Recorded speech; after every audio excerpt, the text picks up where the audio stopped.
Hey, what's up, y'all? My name's Emily, and I make videos about what it's like to be a psychiatric nurse. I've been working on an inpatient unit for the past 8 months and learned so much, had some good days, had some bad days, but it's all good because it's all in the learning process. I've also just started my RN to BSN program a couple months ago. So today I want to talk a little bit about how to balance working full-time as a nurse, 12-hour shifts, with going to school in an online RN BSN program, and make really good grades and kill it.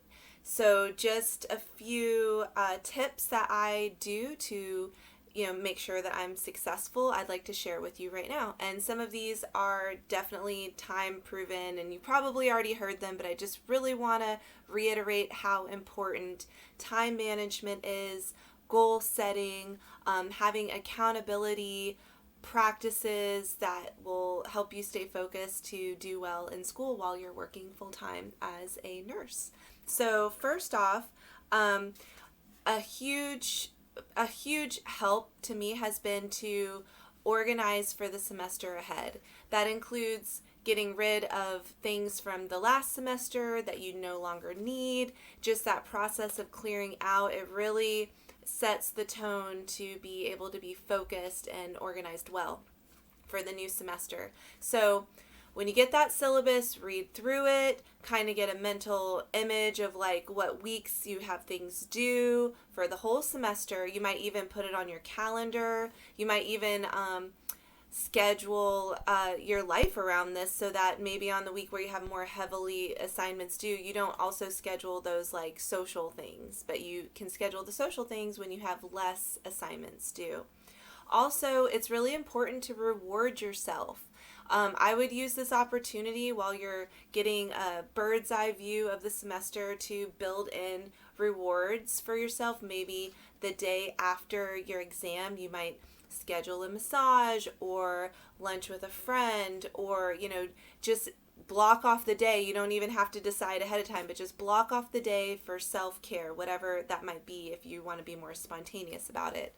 But definitely build in reward systems. So another important tip for success is to work ahead when possible, because things in life just come up. So working ahead is something I didn't do the first time I went to college. This is my second time around. I went to college the first time maybe 17-ish years ago. So I definitely was a stay up all night the night before, kind of procrastinator, writing a paper or studying for an exam. But evidence shows that doing small bits of studying or work over time, you're more likely to remember the stuff and do better on tests. Now, the RN to BSN program is mostly paper writing. I don't have a lot of memorization like I did getting my ASN in nursing school, but the same kind of applies. Like, break it up into small chunks. When you're writing a paper, it's better to break it up into small chunks over time than to try to just like knock out the entire thing at once. Because let's face it, people, the brain gets tired, and I know when I've tried to do this, I tend to use the same words over and over, and my brain just won't pull out like the synonyms that I need. So yeah. Another thing is that I like to do is make sure that I don't have distractions. I will put my cell phone out of sight, and sometimes if I'm having trouble staying focused, I will just turn that bad boy off completely, so that it's like another barrier that if I want to check my phone, I have to turn the thing on, and that takes a minute. And so definitely silence it, put it out of sight, get the distractions out of the way. Where you study is also important. If you need to study in a busy area, maybe wear headphones. I really love lo-fi chill music. If you haven't heard it before, check it out on YouTube. Just type in lo-fi. There's just something about the beats that are very steady like this, and there's no words usually. Lo-fi, relax music, chill beats. These are all words I would put in. Check it out. And something, this might be too much for some people, but it really works for me. I hear my dog barking. Probably we just got some visitors, but is that I set a timer for 50 minutes, and I'll go straight focused for 50 minutes, and then I'll take a 10-minute break. And that comes from some evidence that it is easier for the brain to absorb information for about 50 minutes and then needing a break to like then kind of come back and absorb it again. So I'll just set the timer, and I know that that's using my phone, but this is when I've gotten to the point where like I'm really not going to check my phone, or I have, I can have it on airplane mode so that I'm not getting text messages, but I can still use the timer. So 50 minutes, and then I get up and walk around, and that also helps with like fatigue to feel, more energized. So far, I've been doing well in school, and I think that these tips have really helped me do that. And the last tip is something that is near and dear to my heart, and that's to make time for self-care. Ask yourself these questions: what is going well and in my life for self-care, and then what is like challenging for self-care? I think it's important to have the balance. Like, I feel like some people get into this like mode of like, oh, I just suck at self-care, like I never do it. I would maybe you feel that way, but I would really go a little bit deeper and ask yourself like, well, what am I doing good for self-care? There's got to be something, even if it's like eating like a donut or something. That's still a form of self-care, because it's like feeding your taste buds with something delicious. It's not always has to be like perfection to like be self-care. So just, I highly recommend just like taking a little time to do some self-reflection. Ask yourself like, what am I doing well? What are my challenges for self-care? And then ask yourself, well, what would typically help me stay accountable to my self-care? Like what do I need to put in place? What has helped me in the past to do my self-care?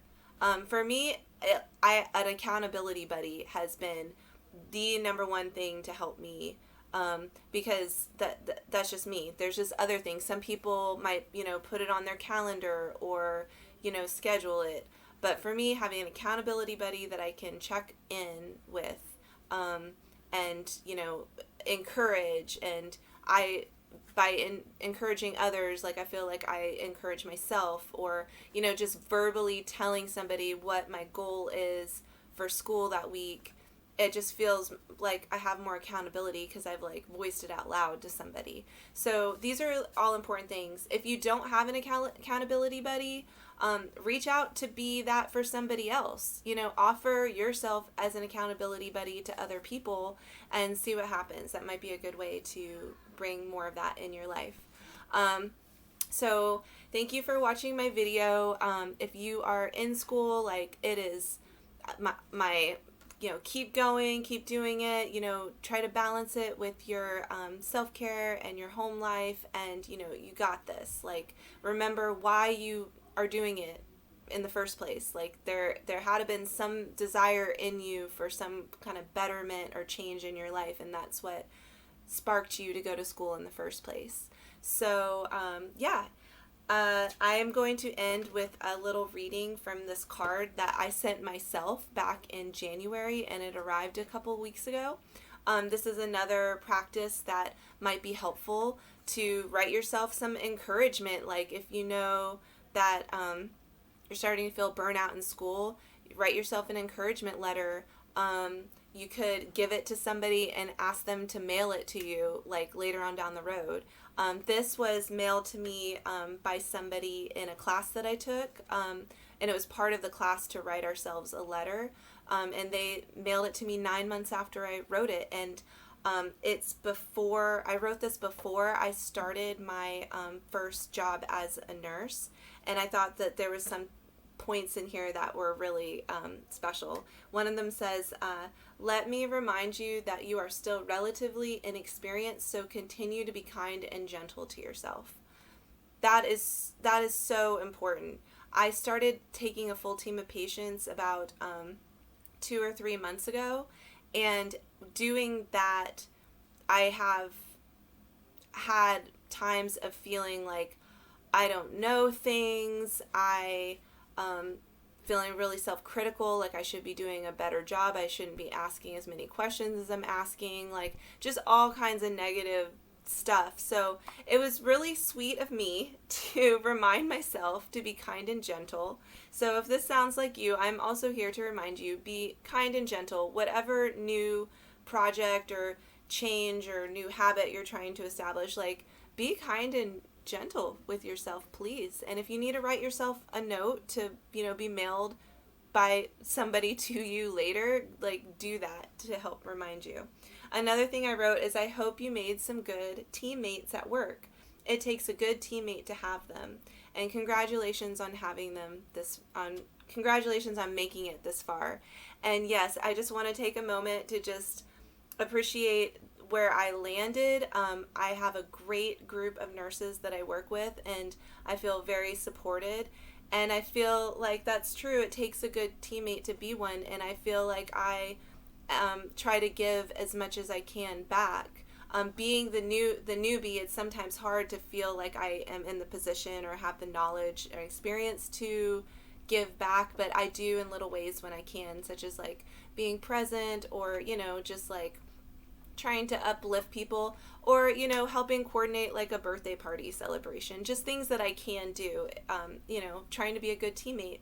And I'll say that I feel very, very blessed and supported. And that was a fear I had going into my first job as a nurse, was like, am I going to fit in with this group? Am I going to, make team, am I going to have a good working relationship? And so that comes across in my letter to myself that I hope that happened, and I can say that happened. So I'm very happy about that. And it also says congratulations on making it this far. And you know what? For sure. Congratulations to me for making it this far.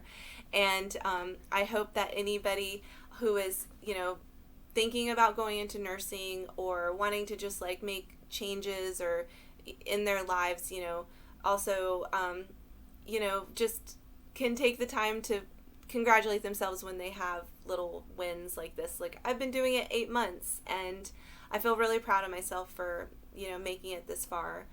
So that's all I got for you today. Thank you so much for watching, and namaste.